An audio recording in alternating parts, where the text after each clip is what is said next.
ilang komunidad ang aking pinuntahan, nakita ko ang pagtitiis pero may ituring din na pagiging malikhain ng bawat Pilipino upang makaayon sa sitwasyon. Ang wastong tirahan ay isa sa mahalagang sangkap ng pagrespeto sa karapatang pangtao. Pero para sa maraming Pilipino, hindi man lang pamflex sa social media ang kanilang bahay, ipinagmamalaki pa rin nito ang kanyang tahanan.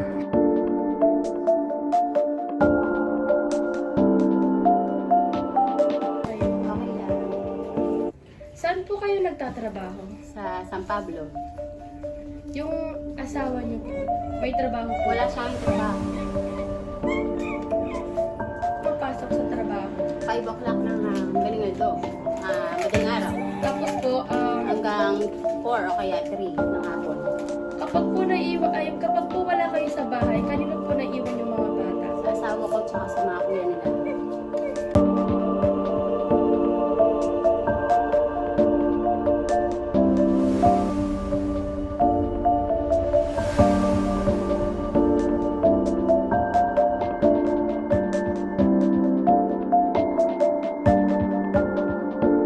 So ngayon po, pupunta po tayo sa pamilya ni Rica.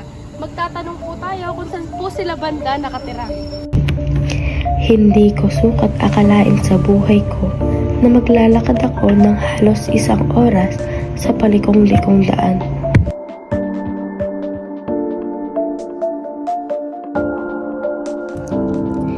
Ang tamang nutrisyon ay kritikal sa unang 1,000 araw ng isang bata upang matiyak na maayos ang paglaki nito. Ngunit nakakalungkot dahil ayon sa datos ng Commission on Population, lumalabas na 7 sa 10 pamilyang Pilipino ay hindi nakakakuha ng sapat na nutrisyon sa mga kanilang kinakain.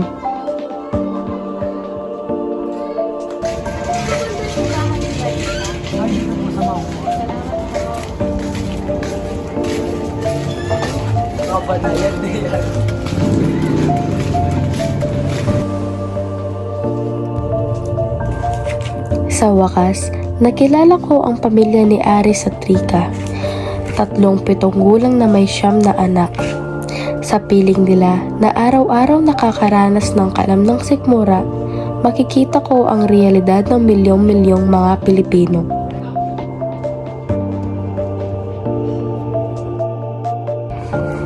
Ito ang istorya ng mag-iina na larawan na hindi pa rin masugpo ng problema sa lipunan.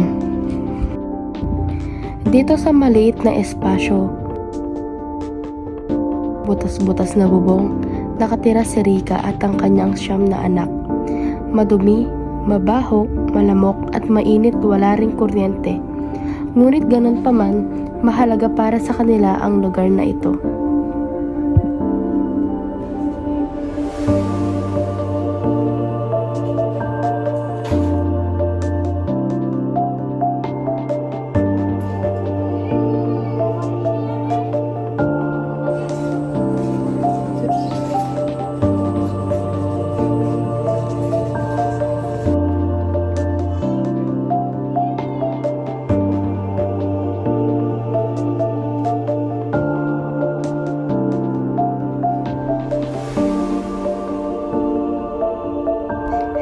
Ano ang ipapakain ko sa mga anak ko?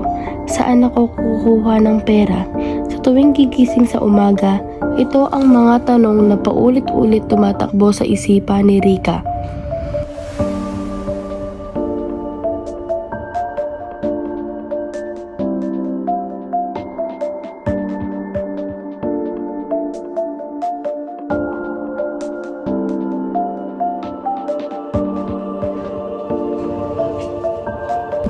Ayon sa kanya, ang dalawa ay wala na sa kanyang poder. Ako lang nandun sila sa Pampanga. Ako lang dito, kasama ko sila. 7 yung kasama ko, yung 2 nasa mama ko.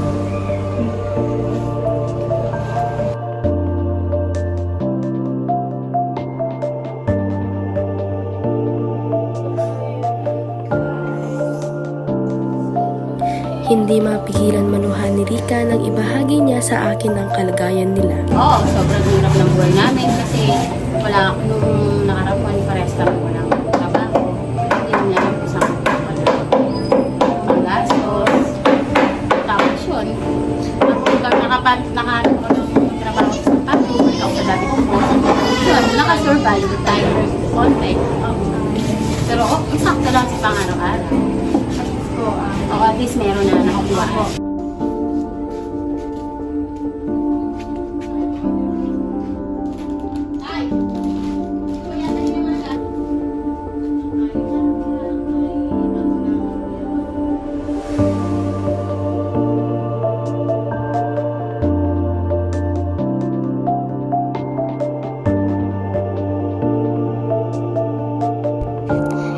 Kahit isang tuka sa ganito inilalarawan, ang buhay na anuman ay kinita ay sapat lang. May pangkain sa isang araw pero kung tutuusin, mas maswerte pa ito kesa sa pamilya na kahit anong kahit bihira lang makatuka.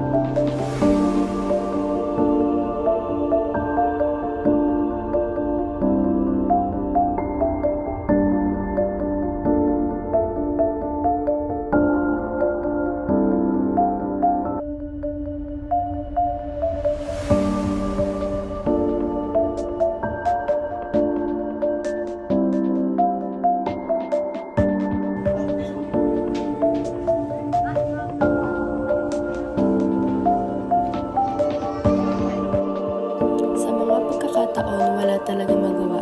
Hindi naman ito problema sa mga anak ni Rika dahil sanay na rin sila. Tingnan nila, na alam nilang gipit kami na eksakto lang pang gastos. Hindi sila yung katulad ng ibang bata na talagang mangungulit. Ang tanging hiling lang daw nila ay pera para makapagmerienda. Pagdating ko galing sa trabaho, humingi lang sila ng pera na pang merienda. Tapos, yun lang.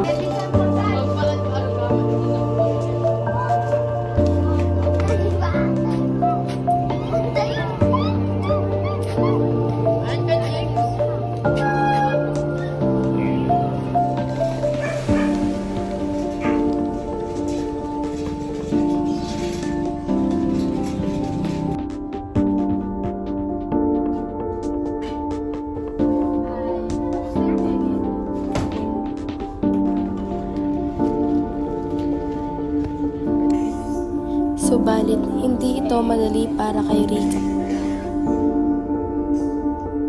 Naawa ko sa kanila kasi minsan, syempre wala, kapos kami, di ba? Tapos may hihingin sila, sakto lang yung pera namin sa panggastos, yung hihingi ng pera, hindi ko agad-agad magbibigay. Syempre naawa rin ako sa kanila minsan, pero dapat unahin pa namin yung sa pagkain siya sa gatas bago manghingi ng pera.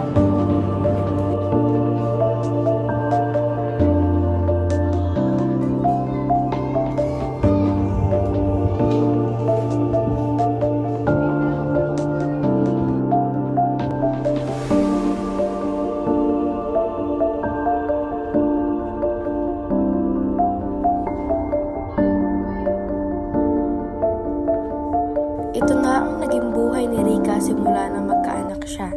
Maya't maya ay iniisip kung paano maitatawid ang mga anak niya sa pang-araw-araw na buhay.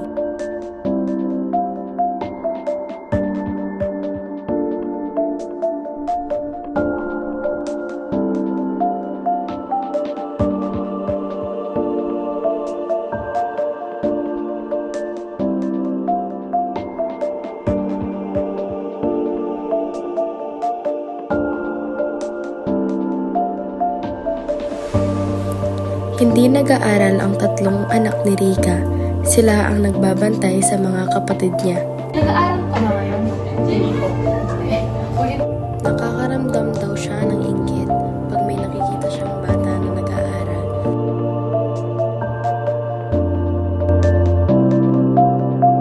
Nararamdaman mo po, nakakita ka ng mga estudyante na nag-aaral. Nainggit po.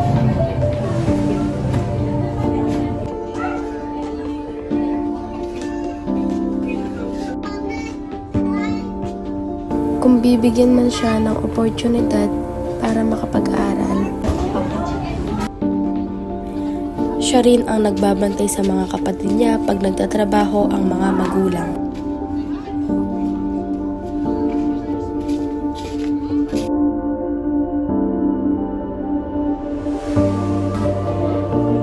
Nabalitaan ko na ikaw daw nagbabantay sa mga kapatid mo. Hindi ka ba nakakaramdam ng pagod pag binabantay mo?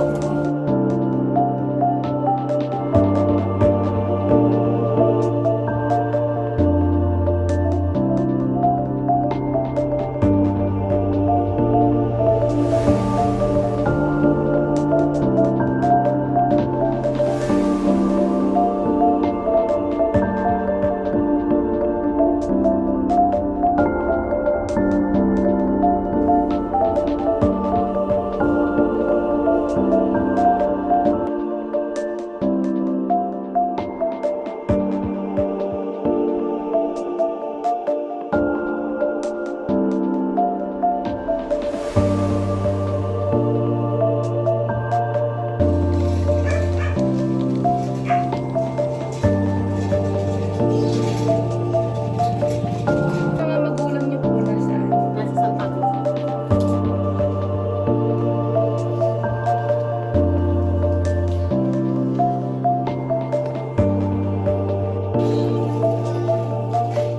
Hindi niya kapiling ang kanyang ina, kaya ito ang mensahe niya para sa kanyang ina. Sana tumagal pa yung umaba pa yung buhay nila para matulungan kami kahit papaano.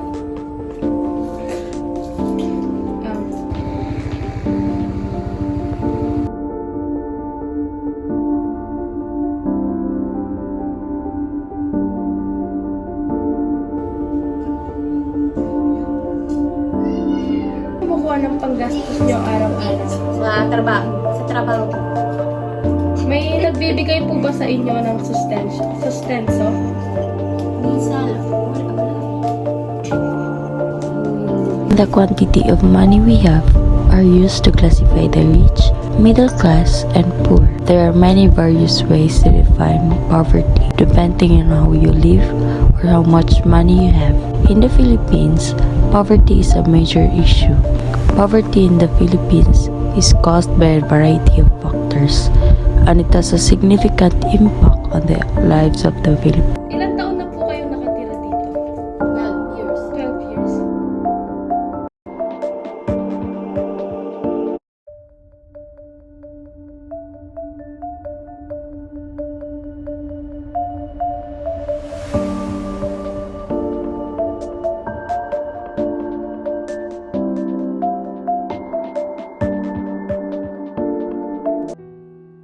Ang buhay ay parang umiikot na gulong lang. Minsan nasa itaas, pero kadalasan na nasa ibaba. Ngunit kakayanin mo pa kayang umahon kung ika'y nasa ibaba lang at hindi na kayang tumaas pa? Isipin mo, ako, ikaw, lahat tayo sa mundong ito. Pansin mo, hindi lahat masaya. Hindi lahat kayang tugunan ng pangangailangan nila. Hindi lahat kayang tustusan ng pag-aaral na nararapat sa mga anak nila. Hindi lahat may sapat na makakain at tirahan na dapat mayroon ng isang pamilya. Dahil sa mahirap sila. Dahil sa hindi sila edukado at edukada. Dahil sa wala silang kaya. Ito ang isa sa problema ng ating bansa na patuloy na lumalala. Dahil sa maling pamamahala ng nasa gobyernong may kaya at mapipera. Pera na hindi sa nararapat na pupunta. Pera na pinakikinabangan ng mga lulong sayang. Sobrang hirap ng buhay. Oo, sobrang hirap ng buhay namin kasi nung nakarapuan parehas kami walang trabaho. Yun nga yung isang panggastos. Tapos yun, nakaano ko ng trabaho sa Sampaguita, balik ako sa dati kong boss. Yun, nakasurvive tayo konti. Pero sakto lang si Pang.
Basta hindi sila nagkakasakit, okay na sa akin. Basta meron ng panggaan sa araw-araw. Nakakaraos. Yun lang yung hiling ko na lumaki silang maayos. Na sana mabay yung buhay ko. Huwag ko na kunin. Hintay ko po na magkapamilya yung mga anak ko. Okay na po. Thank you po. Okay na.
kanino po naiwan yung mga bata? Sa asawa ko tsaka sa mga kuya nila.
Tandaan mo, sapat ka.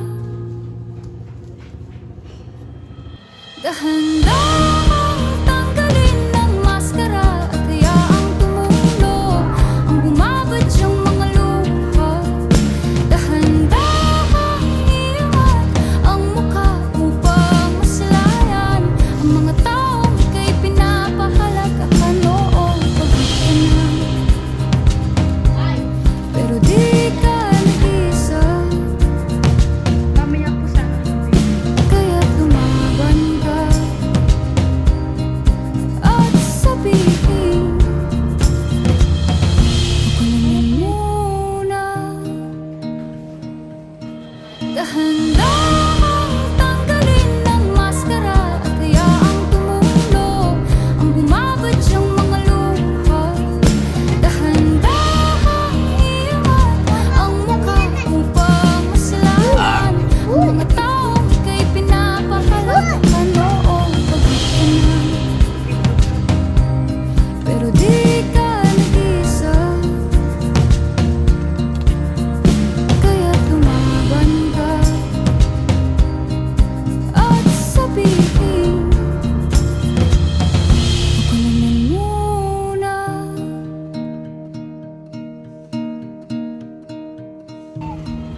Dahan